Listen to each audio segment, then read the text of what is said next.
Vous êtes sur RTI 1, bienvenue dans le dernier point de l'information. Madame, monsieur, bonsoir.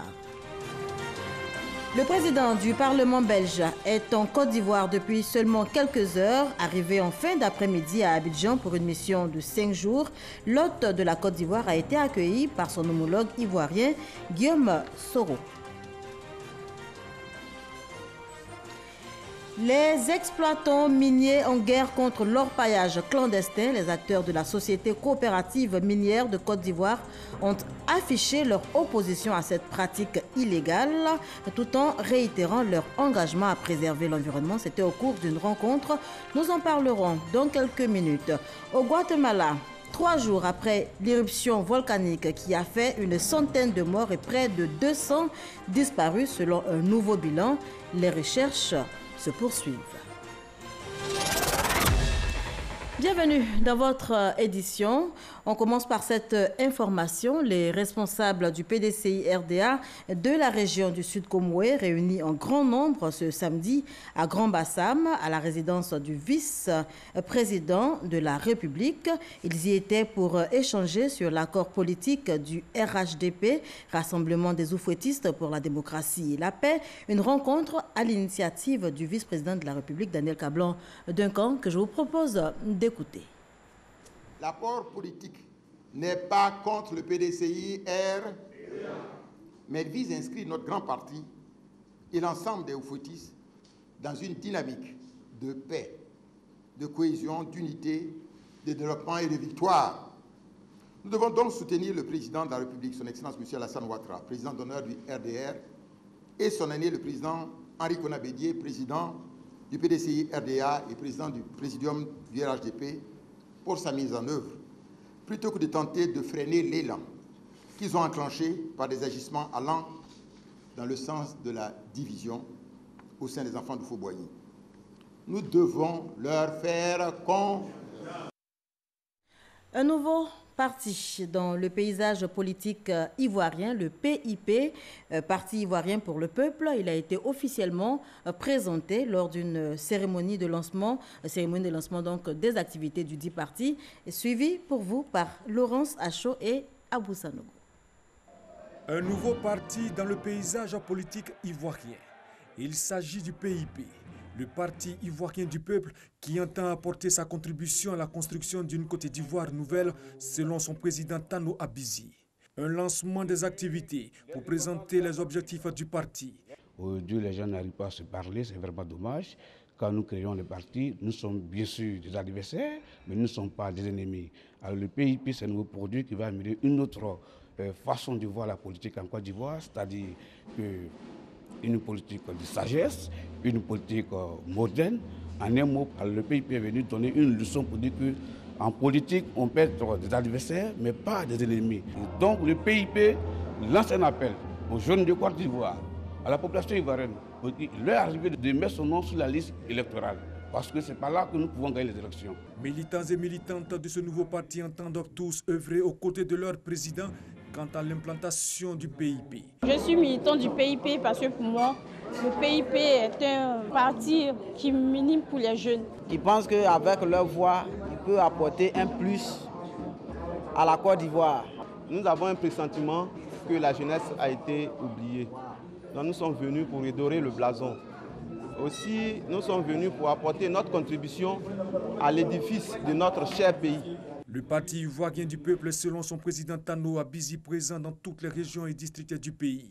Des visites de terrain auront lieu dans le jour à venir en vue de galvaniser les bases. Par ailleurs, le Parti ivoirien du peuple prévoit des rencontres avec certaines entités du pays. Le président de la fédération du Parlement belge de la Fédération Wallonie-Bruxelles, le président donc du Parlement belge est en Côte d'Ivoire depuis seulement quelques heures, arrivé en fin d'après-midi à Abidjan pour une mission de 5 jours. L'hôte de la Côte d'Ivoire a été accueilli par son homologue Guillaume Soro. La visite s'inscrit, notez-le, dans le cadre du renforcement de la coopération entre les parlements ivoiriens et belges. Compte rendu à Boussanogo. Le président du Parlement de la Fédération Wallonie-Bruxelles, en mission à Abidjan, accueilli chaleureusement par son homologue ivoirien Guillaume Bafori Soro. Une mission en Côte d'Ivoire pour réchauffer davantage les relations entre les parlements ivoiriens et belges, bien que déjà excellentes. Nous avons évidemment toute une série de réunions qui sont programmées et avec une thématique qui va ressortir de cette rencontre, c'est la thématique qui concerne l'éducation, l'enseignement. On pense évidemment tant en Côte d'Ivoire qu'en Belgique que l'éducation c'est fondamental, c'est essentiel et donc on va partager nos expériences. J'ai été personnellement très impressionné par le fonctionnement du Parlement en Belgique et c'était normal que nous puissions nous revoir dans le cadre de la coopération pour nous enrichir mutuellement. Et je pense que la Côte d'Ivoire, notre Parlement, donc a intérêt, gagnerait, est fondamentalement intéressé de savoir comment les choses se passent là-bas. Le président du Parlement de la Fédération Wallonie-Bruxelles passera 5 jours en terre ivoirienne, où il aura une séance de travail avec l'ensemble des députés ivoiriens. Voilà, le président du Parlement belge, donc en Côte d'Ivoire depuis seulement quelques heures. Il va y rester pour 5 jours, une visite de travail dans le cadre donc de la coopération entre le Parlement belge et le Parlement ivoirien. On change complètement de sujet à présent. Les cautions de maison désormais fixées à 4 mois, soit 2 mois de caution et 2 mois de loyer. Le projet de loi a été adopté en plénière jeudi dernier à l'Assemblée nationale. 5 autres projets de loi ont également été adoptés ce jeudi. On fait le point avec Konaté Moussa. Le projet de loi vient d'être adopté en plénière.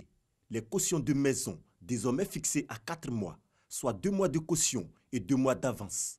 Un dispositif légal pour mettre de l'ordre dans la fixation des coûts de caution de loyer. Tout propriétaire qui ne respecterait pas ces consignes s'expose à la rigueur de la loi. Mais surtout au lieu de la procédure fiscale des impôts, parce qu'au niveau des impôts, des dispositions vont être prises. Un propriétaire qui ne veut pas respecter les 2 mois de loyer d'avance, les 2 mois de caution, il doit faire une déclaration au niveau des impôts. Et s'il ne le fait pas, il va entrer dans la loi et il va être fortement sanctionné. Il y a des numéros verts qui seront mis à la disposition et tout problème qui va être posé entre le propriétaire et le locataire doit être porté à la connaissance du ministère de la Constitution qui va prendre toutes les dispositions. En plus de ce projet de loi, 5 autres ont également été adoptés, notamment le projet de loi relatif à la lutte contre le trafic illicite de migrants et celui relatif à la protection des témoins, victimes, dénonciateurs, experts et autres personnes concernées. Nous créons un statut vis-à-vis de ces différentes personnes-là. Pour qu'il y ait la vérité, il faut protéger ceux qui vont dire cette vérité-là, notamment les témoins. Et donc il a été créé un bureau national pour protéger, en clair pour donner un statut à ces différentes personnes, à ces experts et à ces victimes. Et il fallait trouver un protocole vraiment additionnel sur le trafic illicite des migrants et ça a été fait. Donc nous avons trouvé un dispositif légal et dorénavant ceux qui vont s'évertuer à ce genre de trafic, il y aura des sanctions. Voilà, des sanctions ont été prévues de 5 ans à 10 ans, de 5 millions à 10 millions. 228 députés sur 252 étaient présents à cette séance. Le vice-président de l'Assemblée nationale s'est réjoui de l'ambiance qui a prévalu lors des travaux. La démocratie s'est exprimée au Parlement. Vous avez vu les amendements du député Afinguessan, il y a 2 qui ont été acceptés pour dire que l'Assemblée nationale fonctionne. Et il y a des projets de loi qui ont été soumis au Parlement avec beaucoup de responsabilités. Les députés ont débattu, c'est pourquoi ça a pris beaucoup de temps. Et nous avons adopté ces projets de loi dans l'intérêt de nos populations. Le secrétaire d'État en charge du budget du portefeuille de l'État a eu jeudi une séance de travail avec les agents de douane directement impliqués dans la mobilisation de recettes de l'État. Il était question pour Moussa Sanogo d'encourager les efforts fournis par ces vérificateurs, maillons essentiels de la chaîne de collecte des ressources. C'est ce que nous dit notre reporter Lanciné Bakayoko. Au premier trimestre de l'année 2018, les résultats obtenus par les services de douane n'étaient pas forcément ceux que le gouvernement attendait. Une mauvaise tendance en voie d'être inversée pour ce deuxième trimestre. C'était une rencontre avec la hiérarchie de la douane, mais surtout les vérificateurs sur le terrain, pour essayer d'apprécier leur travail, essayer d'apprécier leurs résultats et faire en sorte que nous ayons des mobilisations de ressources qui soient plus importantes pour financer le budget, accompagner la marche de notre pays vers l'émergence. Les résultats sur le terrain en termes de mobilisation de ressources, en termes de redressement, après avoir constaté certaines infractions, sont à la hausse. Ces performances sont en partie le résultat du comité d'éthique mis en place au sein de l'administration des douanes par le secrétaire d'État. Grâce à l'engagement de chacun des vérificateurs via la signature d'une charte, cette instance a permis de corriger les comportements malheureux qui réduisent les intérêts de l'État au second plan. Malgré le retour du civisme fortement salué, les services de douane sont appelés à poursuivre leurs efforts en vue de mobiliser davantage de ressources nécessaires au financement du budget. J'encourage donc les agents des douanes à continuer ainsi au service de notre nation. Pour cet exercice budgétaire 2018, la contribution de l'administration des douanes est fixée à 1803 milliards de francs CFA. Les exploitants miniers en guerre contre l'orpaillage clandestin. Les acteurs de la société coopérative minière de Côte d'Ivoire ont clairement affiché leur opposition à cette pratique illégale tout en réitérant leur engagement à préserver l'environnement. C'était au cours d'une rencontre ce samedi au plateau, compte rendu Jean-Louis Gbangbo. En 10 ans, l'État ivoirien a perdu plus de 480 milliards de francs CFA du fait de l'orpaillage clandestin. Mais les dégâts causés par le phénomène de l'orpaillage clandestin vont bien au-delà des pertes économiques. Au plan social, l'orpaillage va entraîner la destruction de l'environnement, des forêts, de l'eau, parce qu'on utilise souvent du cyanure. L'orpaillage va entraîner des conflits entre les populations. L'orpaillage clandestin, un véritable fléau qui affecte directement les compagnies minières et les exploitants miniers légalement constitués. L'orpaillage clandestin a envahi toute l'étendue du territoire, qui met à mal toutes nos activités. Il y a beaucoup de complicité à tous les niveaux.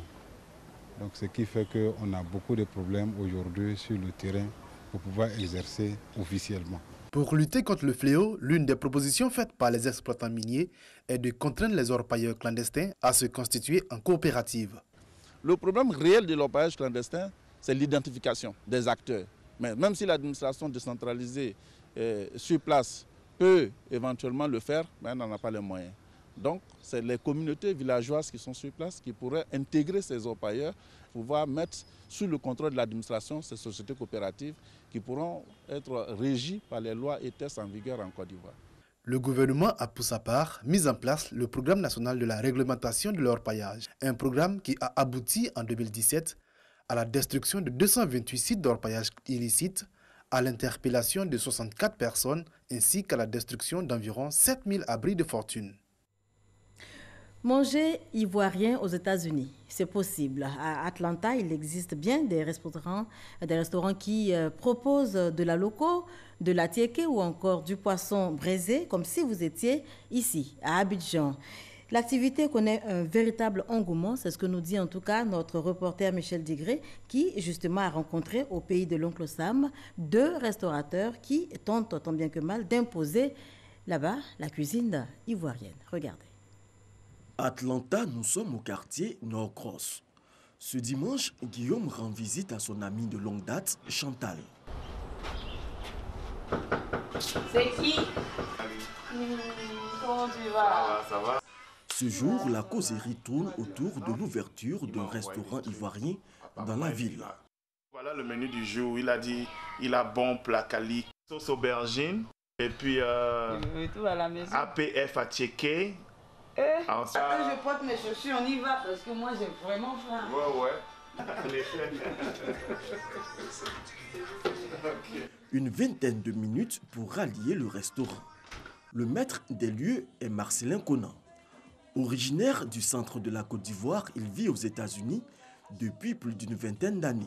Quand il arbore sa tenue de travail, c'est un autre personnage qui troque sa casquette de manager pour celle de cuisinier. D'abord, il y a ceux qui vont à l'école pour la restauration et il y a ceux qui apprennent sur l'État. Ben, moi, j'ai appris comme ça dans les restaurants et puis bon, un jour je me suis décidé, j'ai dit bon, je vais ouvrir un restaurant. Et comme ça, je me suis mis avec un ami et on a essayé de monter le restaurant. Le restaurant propose uniquement des plats africains, mais surtout ivoiriens. Nous avons le poulet braisé, on a le poisson braisé, on a le choukouya de mouton, on a le choukouya de bœuf. Et comme spécialité, souvent on a un plat du jour, soit la sauce graine de chez nous, la sauce arachide de chez nous, la sauce gombo. Et puis bon, souvent on fait aussi les trucs des Camerounais, le ndolé. L'attente des plats se fait souvent autour d'un pot.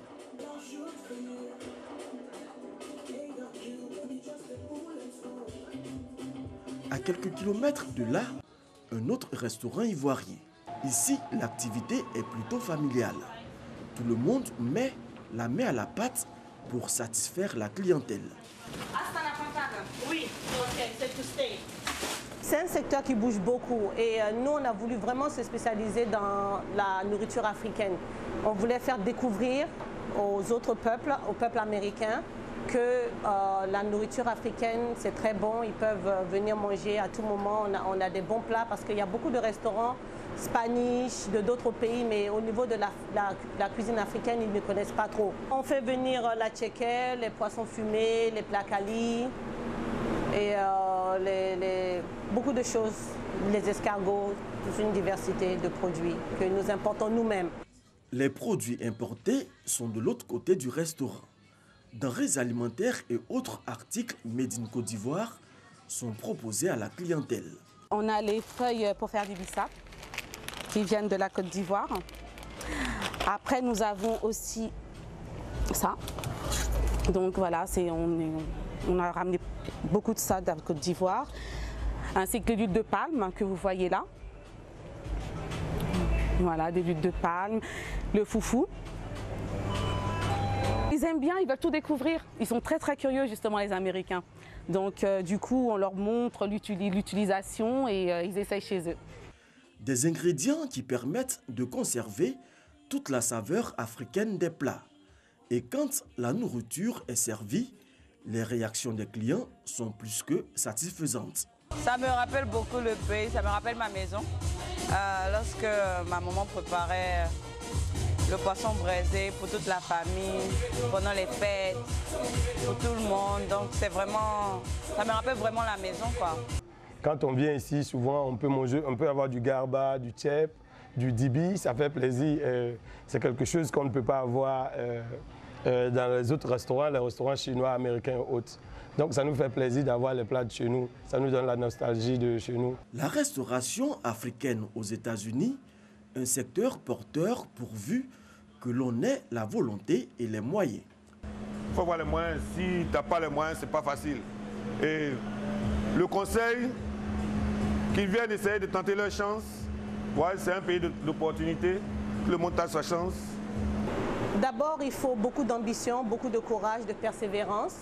Il ne faut jamais abandonner son rêve, il faut toujours pousser. Ce n'est pas facile, mais ce n'est pas impossible. Donc c'est ce que je peux dire à tout le monde. Tout ce qui veut entreprendre un business, quoi que ce soit, il ne faut jamais baisser les bras, il faut toujours pousser. Si pour l'heure, l'essentiel de la clientèle est issu de la communauté africaine, l'activité pourrait connaître un essor fulgurant quand toutes les communautés vivant aux États-Unis seront conquises par la cuisine africaine. Voilà, vous l'avez dit, Michel Digré, pas d'inquiétude donc à se faire. Aux États-Unis, on mange bien ivoirien. 1 milliard de francs CFA, non pas pour la cuisine ivoirienne, mais pour le financement des femmes et des jeunes micro-entrepreneurs. Il s'agit d'un prêt de la Banque islamique de développement à la Côte d'Ivoire, ce à travers le programme national de développement communautaire. Et c'est avec Jean-Louis Egbangbo qu'on en parle. 3 millions de dollars US, soit 1,5 milliard de francs CFA. C'est le montant de l'enveloppe qui vient d'être octroyé à l'Union nationale des coopératives d'épargne et de crédit de Côte d'Ivoire, UNACOPEXI, pour accompagner le projet de reconstruction post-conflit et de développement communautaire dans le Grand Ouest ivoirien. Aujourd'hui, à travers ce projet, on va faire, comme on le dit communément, les affaires avec la population vulnérable, c'est ce qui est inédit en Côte d'Ivoire. Il s'agit d'une population très sensible, mais il s'agit d'une forme de production de crédit qui est la forme participative, qui consiste donc à faire les affaires avec les pauvres. La mise en œuvre de cette composante dans le cadre du développement communautaire des régions du Cavali, du Gomin et du Tonkui permettra d'offrir à des femmes, des hommes et des jeunes, promoteurs individuels ou organisés en groupement, l'opportunité de développer leurs activités pour l'amélioration de leurs conditions de vie et celles de leur communauté. La signature de cet accord marque la mise en œuvre de la composante accès à la microfinance du projet de reconstruction post-conflit et de développement communautaire. Un projet mis en place par le Programme national de développement communautaire en vue de financer les activités génératrices de revenus initiées par les femmes et les jeunes entrepreneurs. Dans la plupart des pays en développement, la majorité des personnes ne possèdent pas de compte d'épargne, ne contractent pas de crédit auprès des banques, faute de pouvoir offrir des garanties. L'UNACOPEXI, de par son rôle de mobilisation de l'épargne et de redistribution du crédit aux populations, occupe une place incontournable dans le cadre de la lutte contre la pauvreté dans notre pays. Ce financement est issu d'un accord de prêt consenti par la Banque islamique de développement, BID, à la Côte d'Ivoire d'un montant global de 7 milliards de francs CFA. Combattre la pollution plastique, c'est le thème retenu pour la Journée mondiale de l'océan, édition 2018. L'événement est célébré tous les 8 juin. À l'occasion donc, le ministère de l'Environnement et du Développement durable a initié une campagne de collecte de déchets plastiques. Patricia Omouetia. Échanges et concertations pour unir et mobiliser les populations sur le projet de gestion durable des océans. Ici, dans le village d'Azuruti, une gamme d'outils pratiques et complètes pour le nettoyage des plages au quotidien est offerte au village. C'est le don de l'ONG Les Amis des Marins, à l'occasion de la Journée mondiale de l'océan. Il y a pratiquement les déchets qui sont dans les mers. Les plastiques sont à hauteur de 80%. La mer en elle-même ne produit pas de plastique. C'est bel et bien l'homme qui produit le plastique. Bordé par la mer et la lagune, ce village est constitué de 4 communautés, les Fanti, les Aladjans, les Ébriers et les Apollo. Principale activité, la pêche, ralentie ces derniers temps par les déchets présents dans l'océan. À cause des saletés, ça nous fatigue beaucoup pour notre travail. Ça nous empêche beaucoup, mais on ne sait pas comment on va faire. Parfois, c'est l'eau qui envoie. Quand on met le filet, ça rentre dans les filets, ça emballe les filets, donc le filet ne peut pas s'arrêter pour que ce que nous voulons, comme des poissons, ça ne peut pas attraper. Des déchets échoués sur les bords des plages, des amas d'objets flottants, dont une grande partie est constituée de déchets plastiques. Vous savez que quand la maman est à la maison, elle donne la saleté à son enfant d'aller verser, elle ne met pas l'accent où l'enfant doit verser la saleté. Donc, ce qui fait que tout est en train de venir vers notre habitation. Les conséquences de cette pollution marine sont énormes. Et pour l'ONG Les Amis des Marins, il est temps d'agir. Des actions de nettoyage et de salubrité saluées par la population. Nous avons reçu les matériels qui nous ont été donnés, des râteaux, des perles, en même temps aussi avec des poubelles, pour pouvoir nettoyer la plage. Parce que Azuruti étant un site touristique, nous ne pouvons pas laisser la plage sale. Cette pollution des mers et des océans a un impact profond sur toute la vie aquatique. La Journée mondiale de l'océan est célébrée pour rappeler que les océans jouent un rôle primordial dans notre existence. Véritables poumons de notre planète, ils fournissent la plupart de l'oxygène que nous respirons. Voilà, Journée mondiale de l'océan, édition 2018. Il s'agissait là, vous l'avez certainement rectifié par vous-même, d'une activité de l'ONG Amis des Marins, les activités du ministère de l'Environnement et du Développement durable dans nos prochaines éditions. On poursuit toujours sur les eaux, piraterie et pêche illicite. Voilà entre autres les réalités. Au large des côtes du golfe de Guinée, la criminalité maritime préoccupe bon nombre d'États africains, notamment la Côte d'Ivoire et le Bénin. Alors, quelle réalité dans les eaux ivoiriennes et béninoises? Quels moyens pour lutter efficacement contre ces menaces? Éléments de réponse dans ce dossier signé Salimatou Dia et Christelle Ménan. 2010-2011, le Bénin traverse une période difficile. Une trentaine d'attaques de pirates sont enregistrées au large de ses côtes. L'opération Prospérité, une patrouille maritime, est mise en place en collaboration avec le Nigeria voisin. Objectif, mettre fin à la piraterie en hausse dans le golfe de Guinée. Le pays connaîtra alors une accalmie. Aujourd'hui, la lutte contre la piraterie continue. Le port autonome de Cotonou, lui, mise sur la surveillance, notamment des navires pétroliers cibles des pirates. Dans son système technologique de surveillance, on retrouve le VTR 21. L'application renseigne la capitainerie sur tout mouvement suspect au large de ses côtes. Tout ce qui est mouvement en sortie, en arrivée et en entrée du port, tous ces mouvements sont directement perceptibles déjà par mon mobile, mais c'est aussi perçu par notre salle de contrôle où notre équipe opérationnelle est là. Le VTR 21 fournit l'identité, l'itinéraire et même le contenu des navires et cargaisons. Pas le tracking, on anticipe sur beaucoup d'événements en mer. La dernière fois, nous avions reçu une information sur un navire qui avait, disons, des produits prohibés à bord. Il procure des informations électroniques en temps réel sur les navires positionnés dans les ports voisins. Donc nous, on est un petit pays. Il est clair qu'on jette de temps en temps des coups d'œil sur ce qui se fait, sur les temps d'attente, les opérations de pilotage, le temps d'attente des navires sur la rade, les temps d'escale des navires. Nous, on peut, de façon ici, rester à Cotonou et voir ce qui se passe à Abidjan. Le produit a été conçu à Abidjan par ce spécialiste en cybersécurité. Nous l'avons rencontré dans la capitale économique ivoirienne. Nous avons la possibilité d'avoir les navires qui sont dans le bassin portuaire ici. Ici sont les navires qui sont... J'ai constaté que dans ces ports-là, il y avait un souci pour collecter les données et sortir des statistiques portuaires. Le VTR 21 est aussi utilisé dans les ports autonomes d'Abidjan et de San Pedro. Il aide à la facturation grâce au recueil instantané de données sur le temps mis par les navires dans la zone portuaire. À l'instar de Cotonou, la Côte d'Ivoire fait aussi face à la criminalité maritime. Crime le plus courant dans les eaux ivoiriennes, la pêche illégale. Les 2/3 de la pêche sont illicites, soit 100 000 tonnes contre 50 à 60 000 tonnes pour la pêche légale. Un manque à gagner de 6 à 7 milliards de francs CFA. À travers le secrétariat permanent du comité interministériel de l'action de l'État en mer, le gouvernement préfère au VTR 21 un système de surveillance par radar et par satellite pour les opérations d'intervention des forces en mer. Nous avons ces systèmes de très haute performance installés chez nous qui nous permettent de suivre, grâce à des systèmes satellitaires, l'ensemble des mouvements des navires sur l'ensemble de la planète et en particulier dans les zones qui nous concernent. En complément, évidemment, il faut avoir des systèmes de détection dits non coopératifs. Et là, ce sont des radars. Le terrorisme maritime est aussi une réalité que le pays n'écarte pas.